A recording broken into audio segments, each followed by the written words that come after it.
What? No, they've, yep.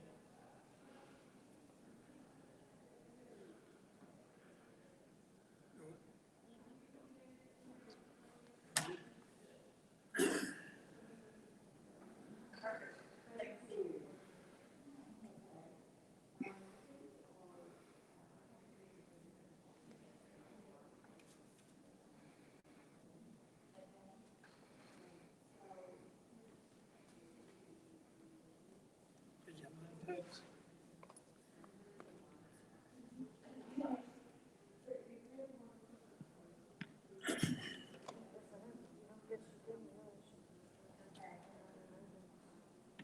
Do what?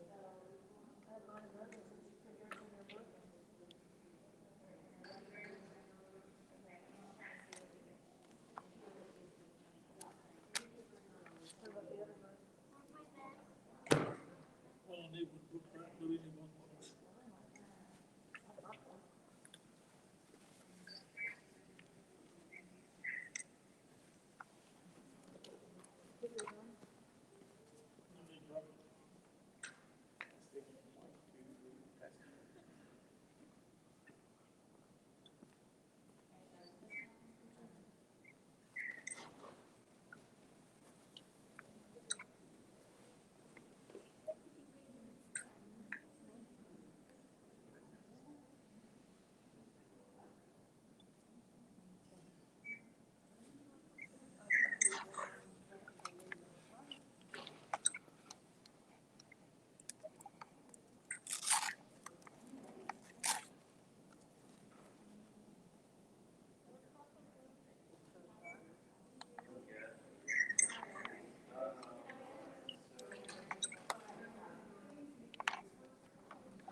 this is not about tonight. So.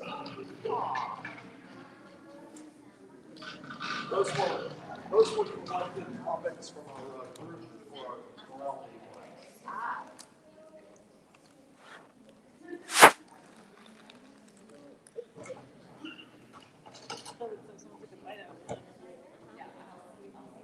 Was it me?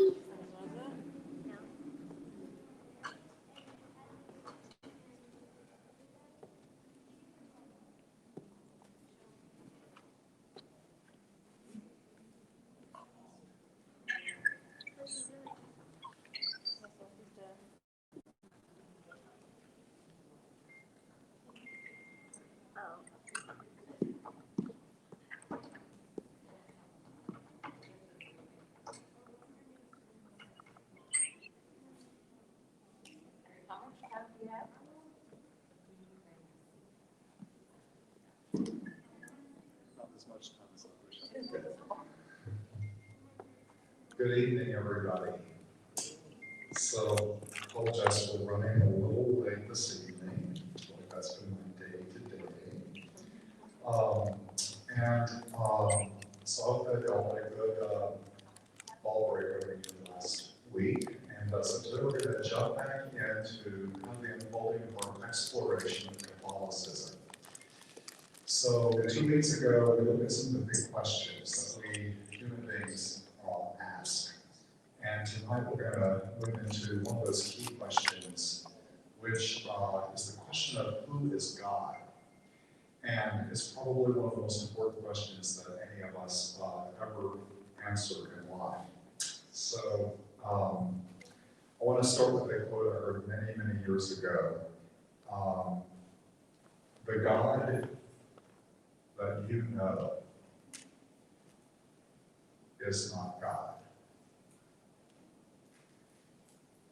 The God you know and understand is not God.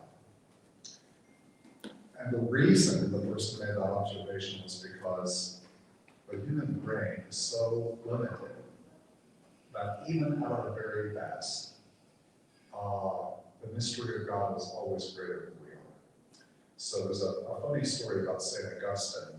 I'm paraphrasing a bit, but he was on the seashore and someone came by and basically said, "Explain to me the mystery of God's Trinity."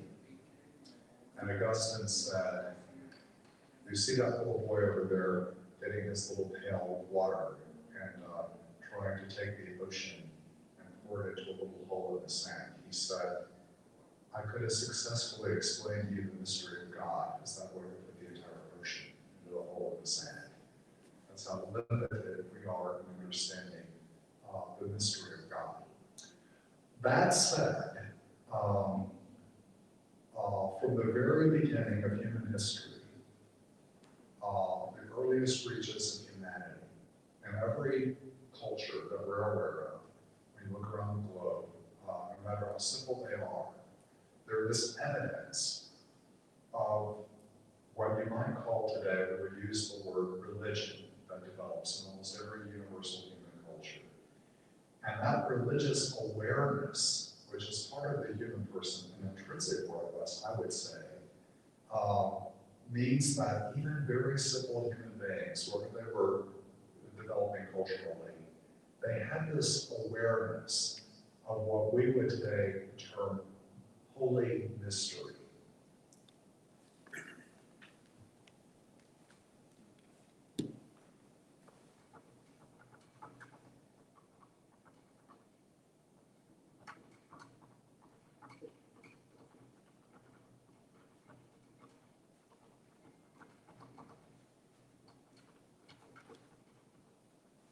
So Rudolf, I think he was German, but I'm not 100% sure about that, wrote this book called The Idea of the Holy. And he said there's something about the divine, the sacred, that has about a quality that is both attractive, but also frightful. So it's like the first time I ever went to the Grand Canyon as a teenager. When I arrived at the edge of the Grand Canyon, and I saw the immensity, the size of it all, and I looked out from the edge. There was something about the beauty of it that drew me toward the edge, but at the very same time, there was something about the immensity of it that made it a bit fearful want to stand back a bit further. So the ancient world was peopled by people who had this awareness that there's something bigger than us out there. And their idea of the holy, or that which is sacred, was something that drew them, but it also was something that they were fearful of. So, as you all may know from some studies of ancient peoples, often the sense of the sacred or the holy got associated with certain sacred places. A sacred grove of trees, for example, or a mountaintop. So there were places that were seen as having a numinous quality of holiness or sacredness about them. And you see, by the way, even in our sacred tradition as Jewish Christians, such an experience that there were holy places like Mount Sinai, where Moses encounters the mystery of God in cloud and darkness and receives the 10 great words. There are sacred places. And for some of our ancient human ancestors, this resulted in what we would call today polytheism.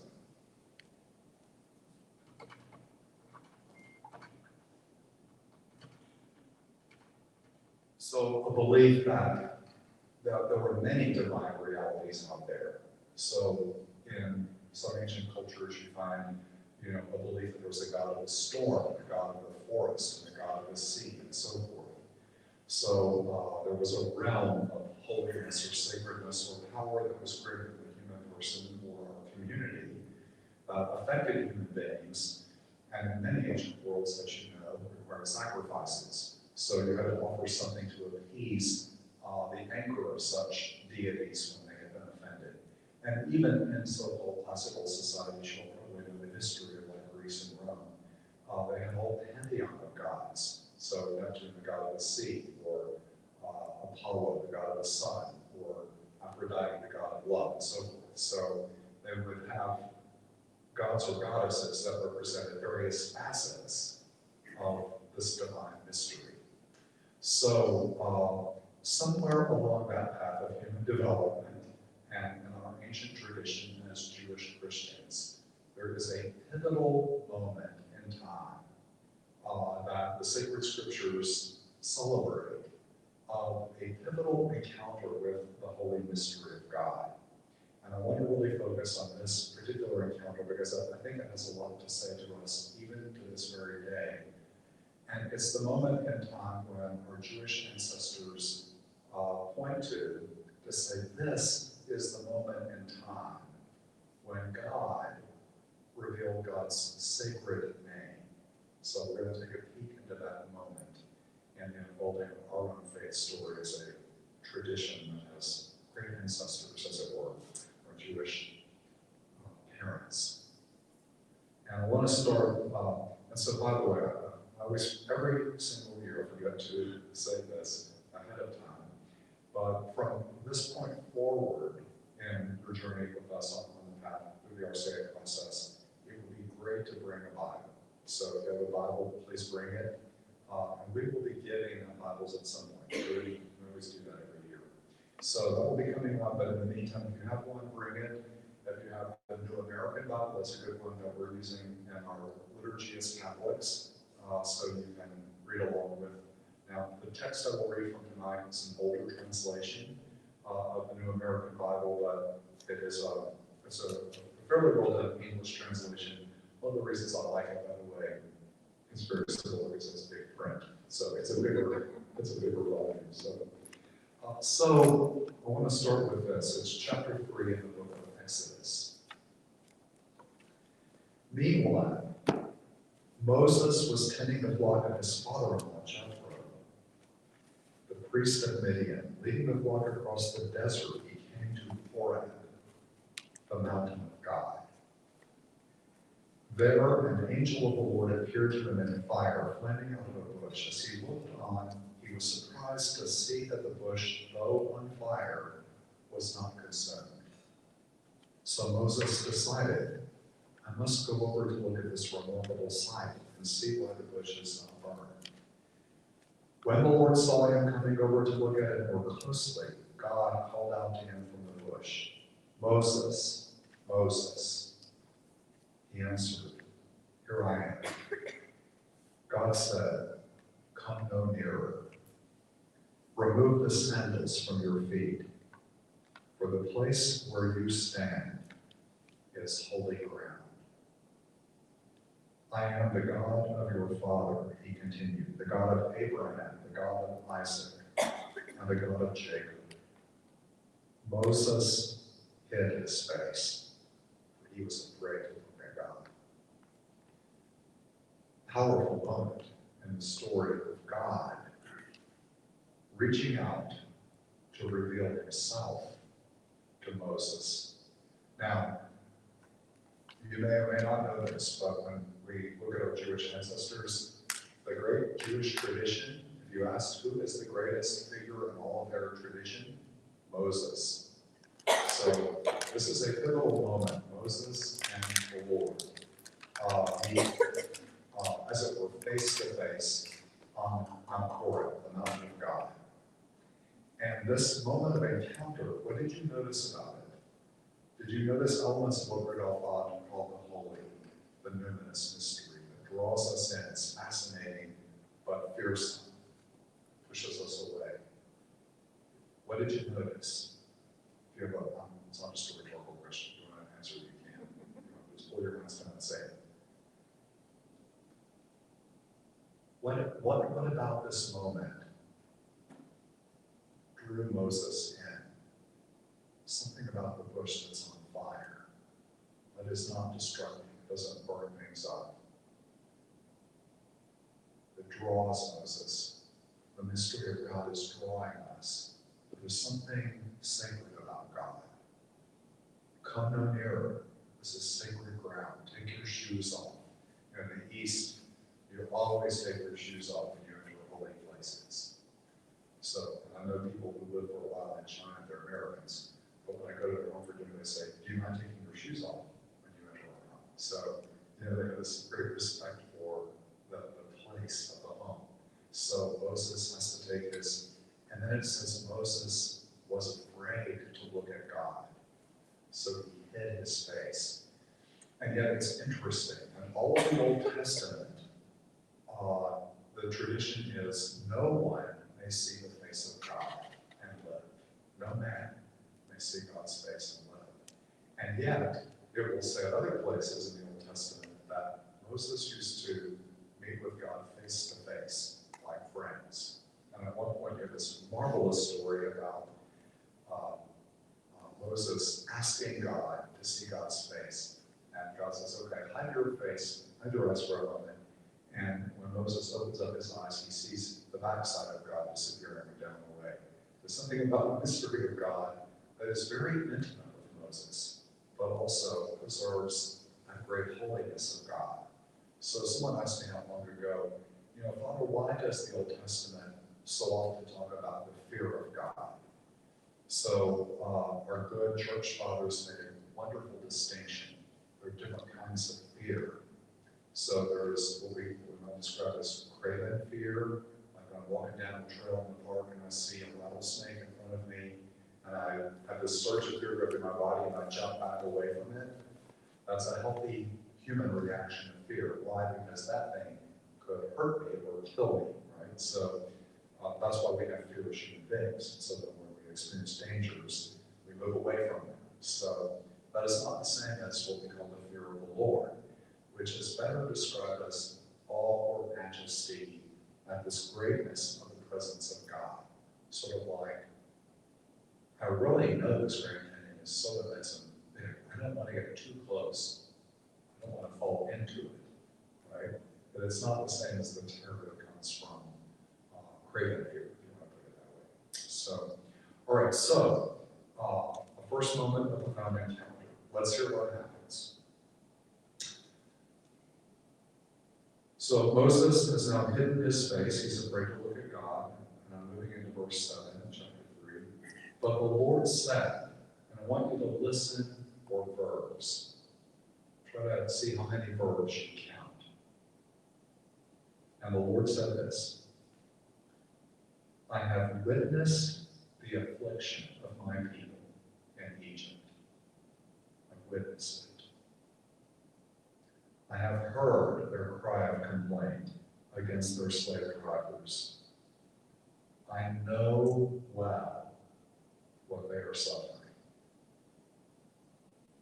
I've seen it, I've heard it, I know it.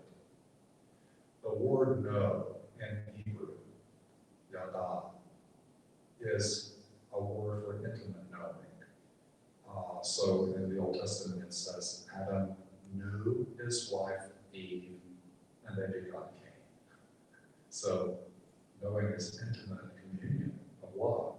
So the Lord, he witnesses, he sees, he hears, he knows.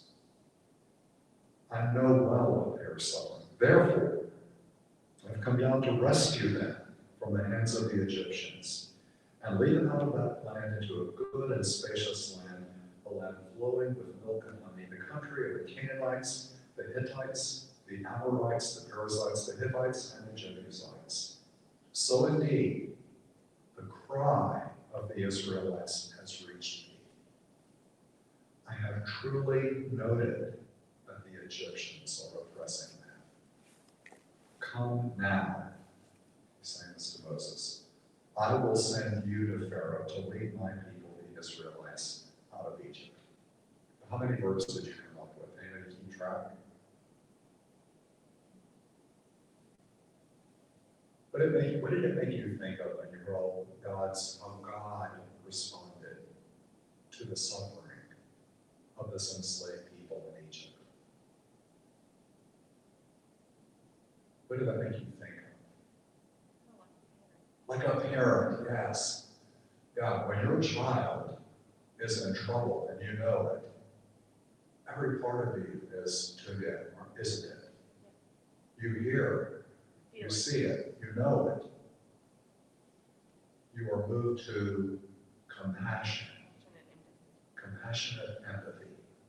So we learn something extremely important about the mystery of God in this first holy encounter with Moses. And that is who God really is at the very center of God's heart.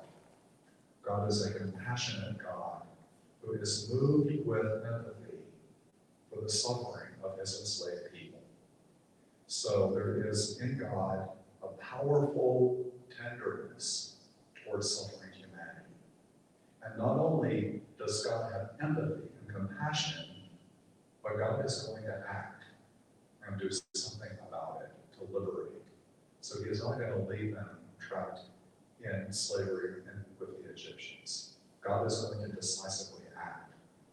And the whole rest of the book of Exodus tells the story of how God acts over time. But isn't this interesting? How does God choose to act? Or through humans. Moses, I'm going to send you to Pharaoh. Wow. God could have used an infinite number of ways to act to save the suffering people, but he wants to enter into a partnership with Moses. Moses, this is a team. We're going to do this together. You and me. I'm going to act, but you're going to do it too. Wow. There's something about God that is infinitely respectful of our humanity, our human dignity, and wants us to cooperate with him in this great project of liberating humanity. Wow. That is remarkable, isn't it? Like the God who creates, we would say, the whole universe wants to have us in a partnership of sorts. So now did Moses say, of course, send me. That was not Moses' reply. So we have this profound moment of Moses, I'm going to send you. Well, let's hear what Moses says. But Moses said to God, who am I that I should go to Pharaoh and lead the Israelites out of Egypt? So, not me. Do you know the backstory? So when Moses was a little boy, baby, the Egyptians were murdering the infants, boys of the Hebrew children. And when Moses gave birth, Moses' mother gave birth to him, she hid him in a little papyrus basket in the water. that she puts in it. She puts an whole ark in the water in the original language. And it's, God always has a sense of humor. It's Pharaoh's daughter who finds the baby and takes the baby to Pharaoh to raise as a son. So Moses gets raised by the Pharaoh of Egypt, the most powerful man in Egypt, who is the most oppressive man in Egypt, and is slaughtering the people of the children of Israel, and is unknowingly raising a Hebrew boy in his household. And so one day Moses goes out and he sees an Egyptian mistreating a Hebrew slave. And something in Moses rises up in anger, and Moses strikes the Egyptian dead. What does that tell us about Moses? He too sees when something shouldn't be happening, and he acts to do something about it. So Moses has an intuitive sense of justice and a sense of protecting victims and vulnerable people. But the next day, Moses comes out and he sees two Hebrews fighting. And he goes, they're both slaves. They're both members of the same enslaved people. Why are you fighting each other? And then one of them says, we saw what you did yesterday. We're going to report you. So Moses becomes afraid the power of Pharaoh will hunt him down. And what does Moses do? He runs away. He leaves Egypt.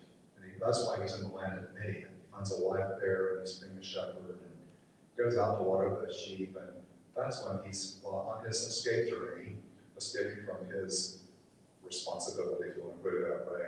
That's when he's in the desert, when he sees this bush on fire. I think God has a great sense of humor, right? Yeah. But he also he knows that Moses has something that he needs in a human being to do what he wants us to do. He sees that Moses has this passion for justice, to do the right thing. And he wants to use Moses. So that's the backstory. So he says, who am I that I should go Pharaoh? And God answered, I'll be with you. You don't have to do this alone, right? This shall be the proof that it is I have sent you. When you bring my people out of Egypt, you will worship God on this very mountain. By the way, does that sound like a very comforting promise? I will be with you. Okay, that sounds pretty comforting to me, but we'll worship later on this mountain. Well, that's a future thing. I don't know about that yet. We human beings, we don't trust very well in the future that's not here yet, do we? We want that evidence now, as it were. But Moses said to God, when I go to the Israelites and say to them, the God of your fathers has sent me to you, if they ask me, what is his name, what am I to tell them? This is another delaying tactic on Moses' part. And I don't even know your name. Why would Moses want to know God's name anyway? So when you know the name of something or someone, you have some control over that person. I discovered that when I was a teacher in high school. So when I was a new teacher or a substitute teacher, and I walked into a classroom, and I did not know the name of all the students, and they began to misbehave, and I didn't know their name, I didn't have a lot of control. But once I got to know the students, and I walked in, and I could see somebody in the corner about to do something inappropriate, I could just stop and say, Miles, and he would pause and look at me. So to know the name means that there's some ability to control what's going to happen. So Moses wants a little bit of control here. Give me your name, God.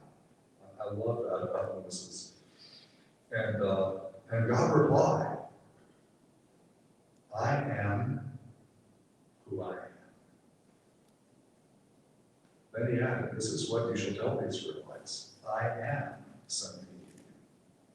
By the way, interesting in Hebrew, I am who I am can also be future tense. I am who I am, I will be who I will be. Not just present, but present and future. I am who I am, and I will be who I will be. I am, I will be.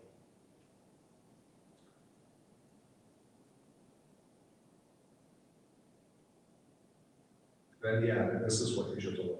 I am sent me to you. God spoke further to Moses. Thus you shall say to the Israelites, the Lord, the God of your fathers, the God of Abraham, Isaac, and Jacob, has sent me to you. This is my title forever, my title for all generations. So this is where we have the divine revelation of God's name to Moses. I am. I am who I am. And that gets translated into Hebrew by what we call the Tetragrammaton, YHWH.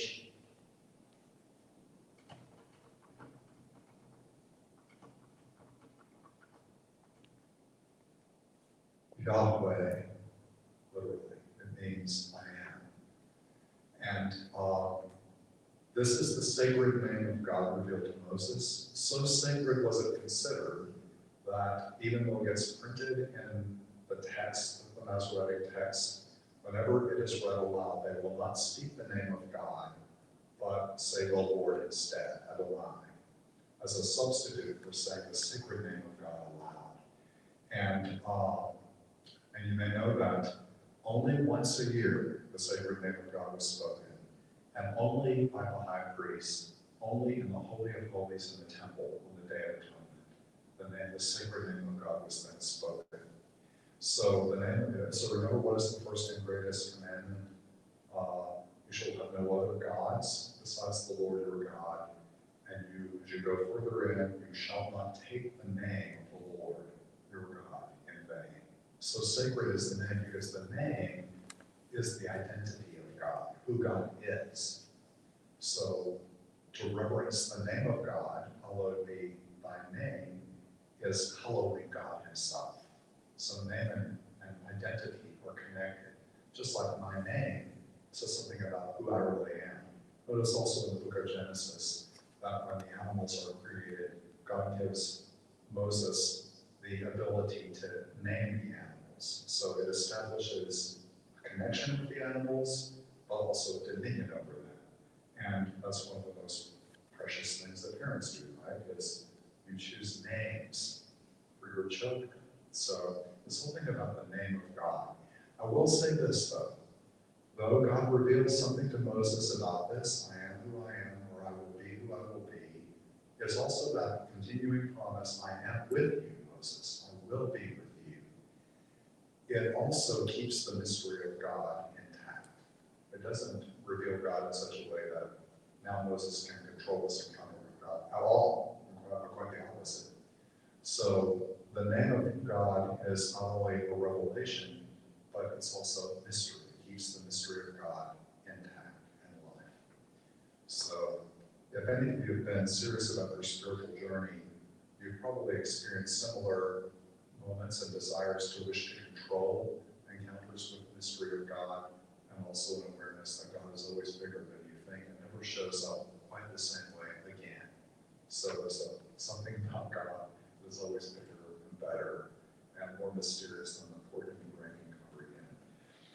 But less so, Moses is still ready to go. And so he objects a couple more times. He says, but suppose they will not believe me, if they don't listen to me. And then he asks for a sign, and God gives him the ability to change the staff into a serpent, to change the leper's hand, and so forth. And so he gives him the ability to do certain signs.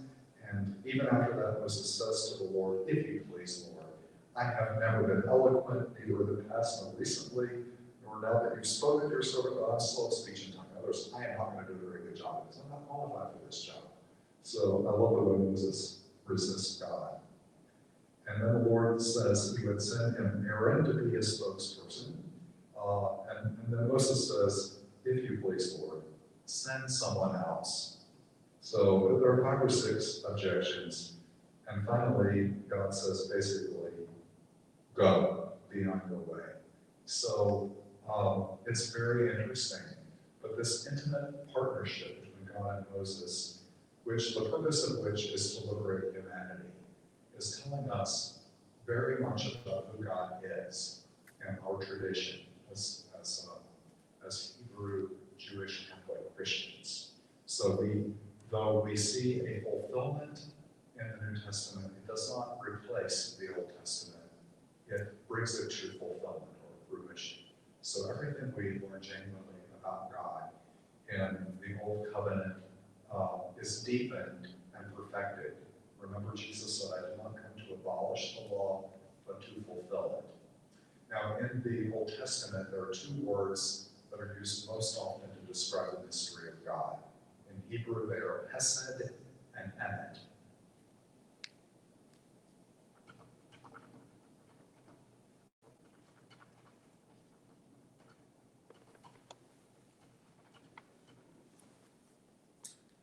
Hesed has been translated in lots of different ways. One way is heartfelt compassion or tender mercy. So in the Old Testament, we see an English word for the love of the Lord endures forever. The word love is often a translation of hesed, or the mercy of the Lord endures forever. That's a translation of hesed. So the tender mercy of God, the heartfelt compassion of God.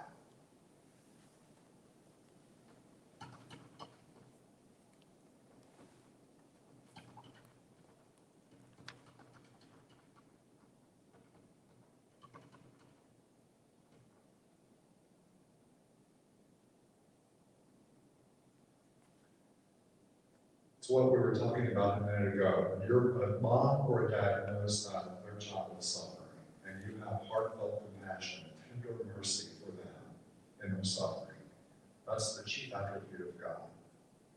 Emet is the other word often used to describe God. So God is emet, and it is translated sometimes as true, but not true in the sense of 2 + 2 = 4 is true, but in the sense that you're a true friend, you will never abandon me. So a faithful friend or a true friend.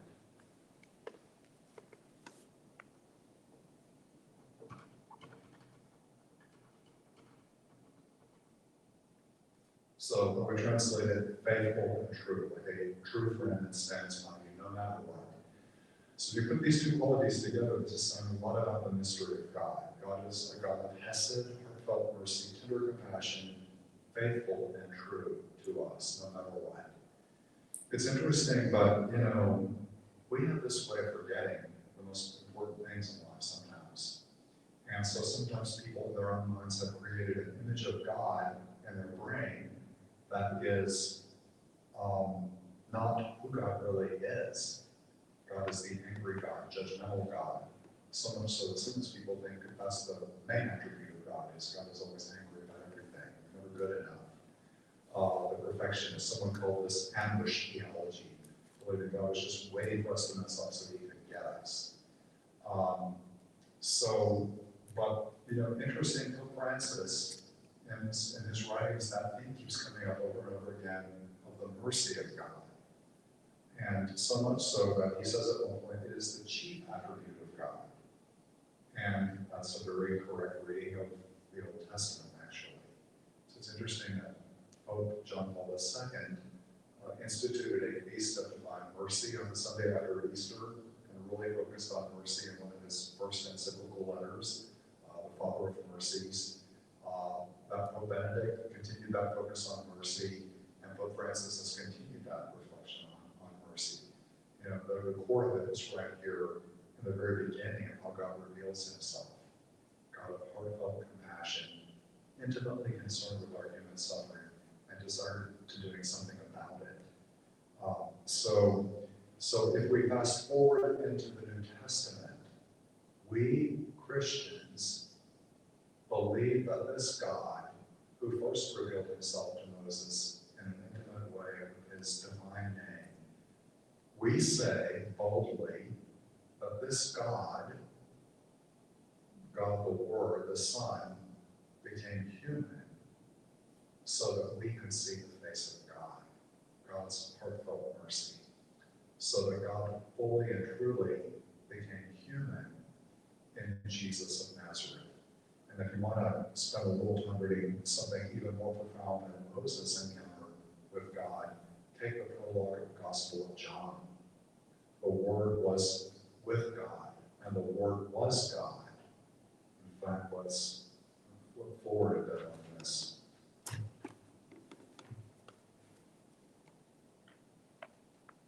So John chapter 1, that's Gospel of John.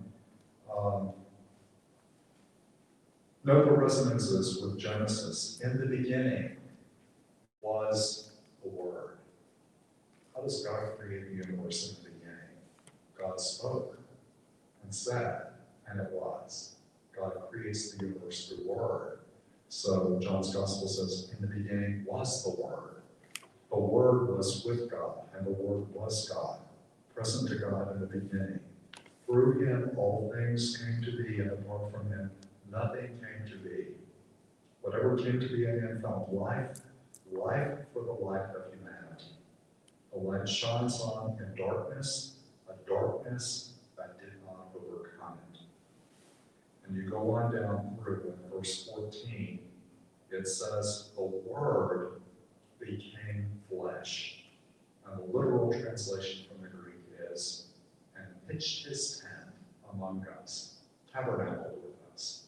So God would become flesh like you and me, and he would pitch his tent with us, become one of us.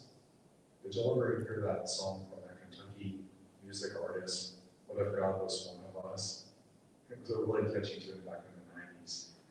And with a little jingle, what if God was one of us? Just a slob like one of us. Oh, that's not a very good appreciation of human person, just a slob. On a bus trying to find his way home all alone. She grew up, by the way, in a Christian tradition, so her song has Christian resonances, but it also had the truth certain that she had lost that connection with God. And what if God was all alone on a bus trying to find his way home like we are? Well, what do we believe? We believe God did become one of us. That God got on the bus with us and experienced ultimate aloneness so that we would not have to journey home alone. So this is John's gospel. You know, we have seen his glory, the glory of an only Son coming from the Father, filled with enduring love. And this is the community of John speaking of his fullness. We have all had a share, grace upon grace, or love upon love, hesed upon hesed, if we're using Hebrew, it's overflowing. And verse 17, while the law, Torah, was given through Moses, this enduring love came through Jesus Christ. No one has ever seen God. It is God, the only Son, ever in the bosom of the Father, who has revealed him. So for us Christians, the greatest and clearest revelation of who God really is found in the very person of Jesus himself. So as we ponder the face of Jesus in the New Testament, we see how he lives and interacts with other persons, how he touches them and heals them. Everything about the life and person and figure of Jesus, all four Gospels, is revealing to us always who God really is. But it's also revealing who we are as human beings, because he is both fully human and fully God. All the way to, I would say, the apex of the revelation of who God is, which is on the cross itself, when he gives himself fully. He holds nothing back for us. So Moses was a great partner with God, but they didn't finish the healing process. And in the fullness of time, God had to become embodied with us to heal what could not be healed outside of God becoming human. That's the great mystery of the Christian understanding of God. That's what makes our eyes see God in a way that's different than any other person in human history outside the Christian tradition. So here, in this human, Jesus of Nazareth, in this man, we see the face of God. That's the great revelation. And it's interesting, Jesus says at one point in the Gospels, God is love. And those who are not in love abide in God. And what does love look like, if not in this broken and wounded world we're living in? The figure of the one whose arms are nailed to the cross, stretched out for us, which is not the end of the story. The one who conquers death and breaks open the tomb on the third day, and conquers sin and death, and begins to effect the deepest healing of the human person. So all those questions last time we gathered about what's wrong with us, how do we find healing, God begins to answer those questions in revealing himself to us so that we can find, as Jesus puts it in the Gospel of John, I love it, he says, why did I come? So that you can have life. Not just life, but abundant life, kind of flowing over kind of life. That you would share the joy that I've had with the Father since forever.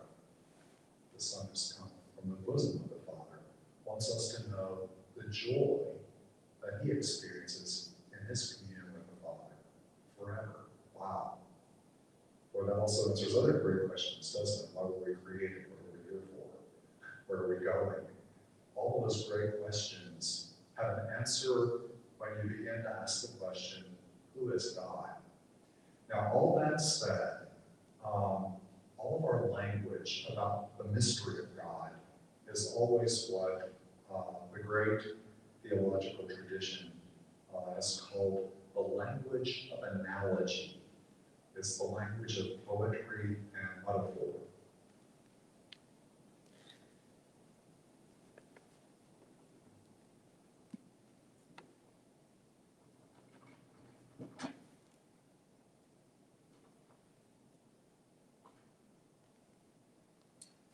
So let's do a quick experiment.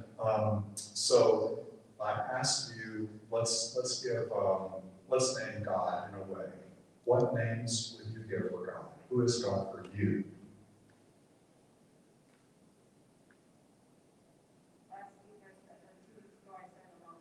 A lover.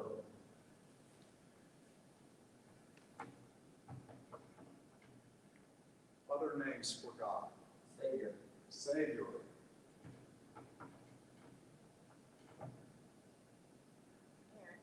Parent. Which could be a father or a mother, right?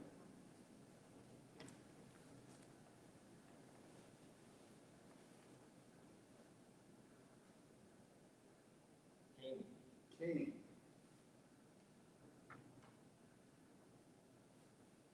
You all have a lot more ideas than that, don't you? Who is God? There's some good biblical answers for it, too. Creator.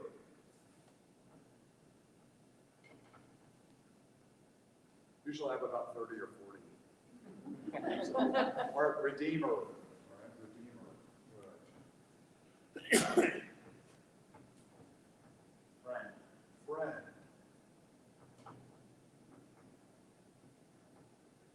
Teacher. Teacher.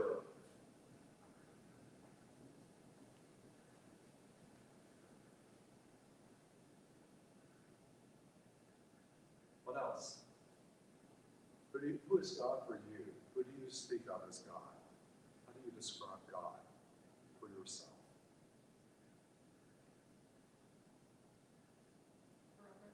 Brother. Okay.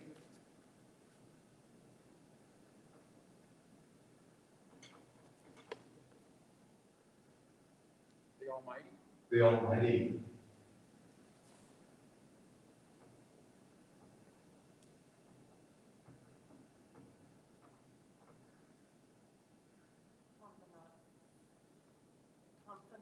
Confidant. Couldn't pronounce it there for a Yeah, minute. good.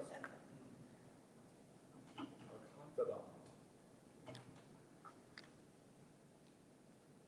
A light. Light. Yeah, that's very common in the Old Testament. God is light.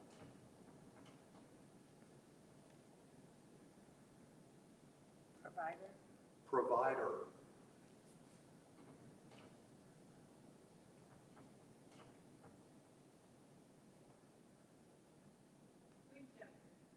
Good shepherd.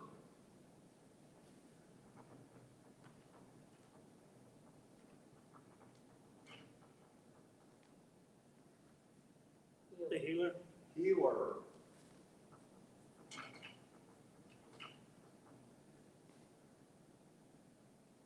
Any others? Preacher. A preacher. Preacher.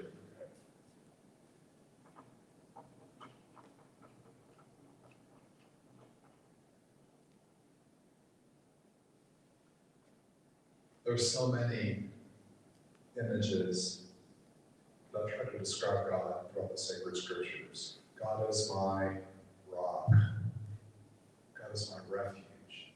God is my fortress. God is my strong shield. You know, when you read the Psalms of the Old Testament, wow, there's so many vivid descriptions of who God is. And then Jesus, God is, where the Spirit will come on living water. So water. And speaking about himself, the bread of life. I am the living water. I am the light of the world. I am the resurrection. I am who am. He says that in the Gospel of John. I am who am. Ooh. He's saying something big, isn't he? In the Gospel of Matthew, he says, you've heard it said of old, you shall not kill. But I say to you, who said that of old? You heard it said, you shall not kill. Who made that comment? It's one of the 10 Commandments. Who gave us those 10 Commandments? Well, Moses carried them down. Who gave them to Moses?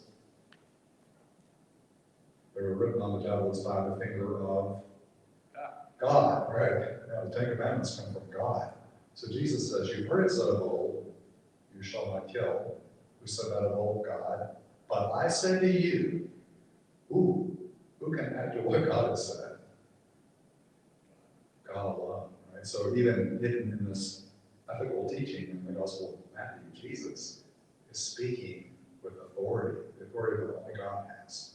So this is a powerful moment of revelation.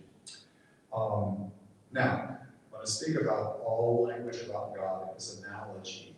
The scholastics speak about 3 layers, what they call the positive way, the negative way, and the positive and the eminent way.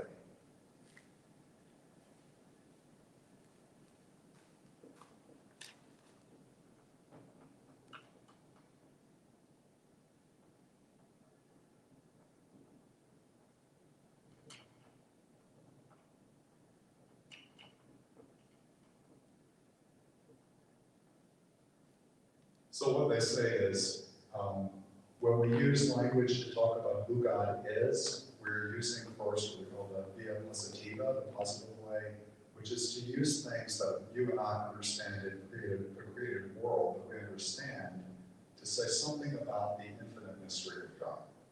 So when I say God is light, I don't mean that God is light like a light bulb exactly, but I understand that light is good. I generally like light better than darkness, although there are places when it says God is darkness too. So sometimes the imagery gets turned around in the sacred scriptures even. So when we use all these words that I've just put on the board, God is light, God is a parent, He's a comforter, a confidant, a friend, a savior, a redeemer. A redeemer was somebody in the ancient world who, if you were enslaved, would pay the money to get you redeemed and set you free from your slavery. So you can only do that if you weren't a slave yourself. If you were a slave, you had no money, so you couldn't buy you out of slavery. But someone who was free could take the money and buy you out of slavery and you'd be set free. So that's what a redeemer was. So all of these words that we're using are describing ordinary human things that you and I experience. So we know what a lover is, a savior, a parent, a king, a creator, in a certain way we know about people who create things. We know what siblings are, shepherds, and so forth. The Almighty is a bit unique, we'll come back to that in a moment. Friend, teacher, confidant, healer, creature, life, provider, all these things we experience on a human level. So what St. Thomas and the scholastics would say is, once you've said all these things about God in a positive way, you have to deny them in a way. Not just say, well, God is not really light like we think of light. God is not our parent or father or mother in the way that human parents are fathers and mothers, because ordinary human fathers and mothers can be really good at sometimes, but other times they're limited and fail. So every good father or every good mother is trying to become a good version of father or mother, but we're always falling short to some level or another. So God is not like a human father or mother. So a human father can be self-centered and egotistical and even sometimes, sadly, in our world, abusive. That's kind of mother. And so when a mother or father doesn't act in that sort of way, we would also add that probably not being a true father or mother, but God is not a father or mother like that. And I think that's important, by the way, because one of the most commonly used words for God is Father, especially in our little words, our Father. And that could be problematic, and that's what the negative way is helpful to remember God is not a father in the way that human fathers are fathers all the time. Because if we had an experience of a father that was not helpful as a child, abusive or absent, or in some other way that left more trauma than help, then we don't connect well with God as Father either. And the same is true if our experience of friendship has not been good. Throughout life, we have a lot of friends at church, we say, God's my friend. We think, what kind of a friend are you? So the sense of where God is light is beautiful for us, perhaps when we're tired of gloomy days, but not so good if you've been in the desert and you're blinded by the light, or snow blind, too much light. So in a way, you have to say everything we say about God is in another sort of way not true. But then Thomas will say that you make the third step the way of eminence, which is important. So you say God is light, but not really light, like we think of light. But God is light in a preeminent way, in a way beyond any other way that we've ever described light. So we know what mighty people are like, but we have the word almighty. All might is a way of putting it at the level of the eminence, the supereminent use of language. So it's important to say that everything that we say about God, all of our language, just like all of our thoughts and ideas, as I started at the beginning, the God that we know and understand is really not God. That means that all of the language that we use is limited, just like our human concepts and minds are limited.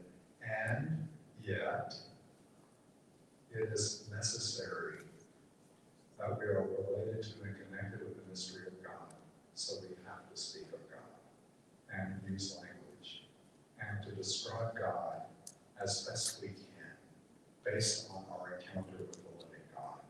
And certainly the revelation of God through his Son and the way that the sacred scriptures and tradition point to that mystery are privileged ways of speaking of the mystery of God. So the sense of the poetic, of the metaphorical, the symbolic, the analogical, it preserves the great mystery of God. Who is God? I am. I am. I am who I am. Anyone ever seen that movie, The Shack? There's an interesting moment in it when God shows up as Trinity, and that is core for us as Catholic Christians, all Christians. God is a mystery, one God, yet three persons in one communion of love, Father, Son, and Spirit. Yet one God, ever to be adored and worshipped. And one of the things I like about the film The Shack is not a Catholic film specifically, but it does give you a vivid sense of the interplay between the persons of the Trinity, in a kind of sort of a non-traditional sort of way. For example, God shows up to Mac, the key character. The first way God shows up is as an African-American woman. And so he says, do I know you? At one point, and she says, not too well, but we're going to work on that. So I love the interplay of love between the persons of the Trinity. And also there's some profound moments. If you haven't seen the film, I don't want to give it all away, but at one moment, he accuses God of not understanding his suffering. And where you weren't there for Jesus either, that's the point he makes to the father figure, who's the mother at that point, the African-American mother. And she's holding out a rock, she's eating bread, I think. And she says, oh, you have no idea what it cost us. And you see that mark of the nail on her wrist. So it shows in kind of a symbolic way that at the moment the Son gives himself for us, that the oneness between Father and Son is as intimate as it ever has been for all eternity and ever will be, and also with the Holy Spirit. So this is the kind of God that we believe in. So that will hopefully give you some food for thought in the next week or so. And somebody said, how much time do we have? An hour? About an hour. Any questions? I have a question. When you were explaining the commandment in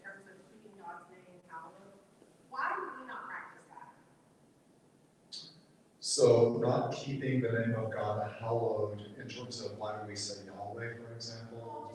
The sacred name of I guess I God. always thought about commandment as like, don't take it in vain, like you're not supposed to get mad and say, like.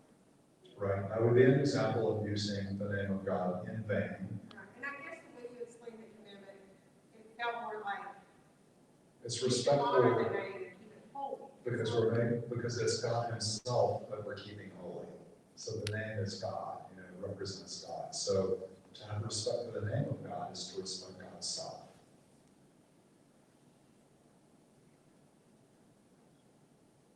Has there ever been a tradition of not having a name for God that we didn't use throughout in the Catholic faith or no? So it's interesting in Christianity, because God became embodied in the person of Jesus.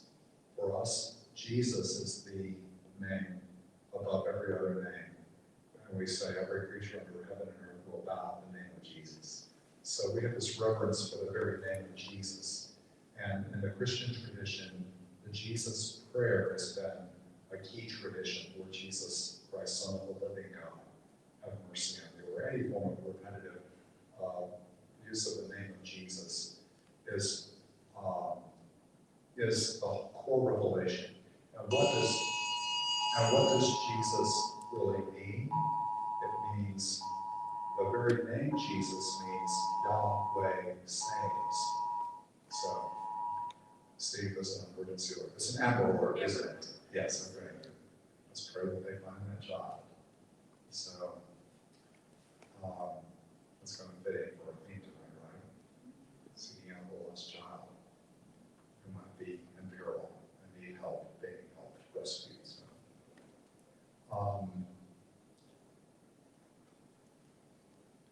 yeah, so that would be, but the way that we ordinarily understand that is that we don't frivolously use the name of God. That's the way we understand it.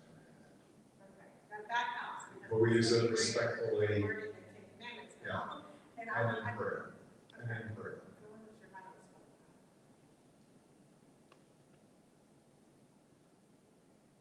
respond. Other questions? Good questions.